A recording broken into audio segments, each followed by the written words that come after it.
اب ابھی پوچھنے لگے کہ مولانا آج کل کرسی پہ نماز پڑھنے کا بڑا رواج بڑھتا چلا جاتا ہے. معاف کیجیے، کرسی پر نماز آپ تبھی پڑھیں گے جب آپ زمین پر پڑھنے کے لائق نہ ہوں. آج کل تو ذرا سی گھٹنے میں تکلیف ہے، کرسی پہ پڑھنے لگے. جب آپ کرسی پہ نماز پڑھتے ہیں تو بہت بڑا نقصان کیا ہوتا ہے کہ آپ کی پیشانی زمین پر نہیں ٹکتی ہے. اور اللہ کے رسول کی حدیث ہے کہ سجدے میں انسان کی باڈی کے 7 اعضاء ایسے ہیں جو زمین پر ہونے چاہیے. دونوں پیر کا پنجہ ہونا چاہیے، پیر کی ہتھیلی، دونوں گھٹنا ہونا چاہیے، دونوں ہاتھ کی ہتھیلی ہونی چاہیے، اور پیشانی ہونی چاہیے. پیشانی میں ناک بھی شامل ہے، ناک الگ نہیں ہے، پیشانی اور ناک دونوں شامل ہے. ناک بھی زمین پہ ٹچ رہنی چاہیے. بہت سے لوگ سجدہ کرتے ہیں نا تو ان کی ناک اٹھی رہتی، غلط ہے، وہ سجدہ ہوگا ہی نہیں ان کا.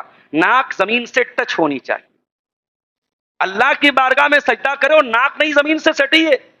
سارا مسئلہ تو ناک کا ہے بھائی. کسی کو پیسے کی ناک ہے، کسی کو عہدے کی ناک ہے.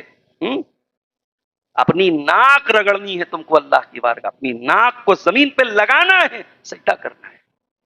کرسی پہ تو یہ نہیں ہو سکتا. کرسی پہ آپ کیا کریں گے؟ رکوع کے لیے تھوڑا کم جھکیں گے، سجدے کے لیے تھوڑا زیادہ جھکیں گے. زمین پر تو آپ کا سر نہیں گیا.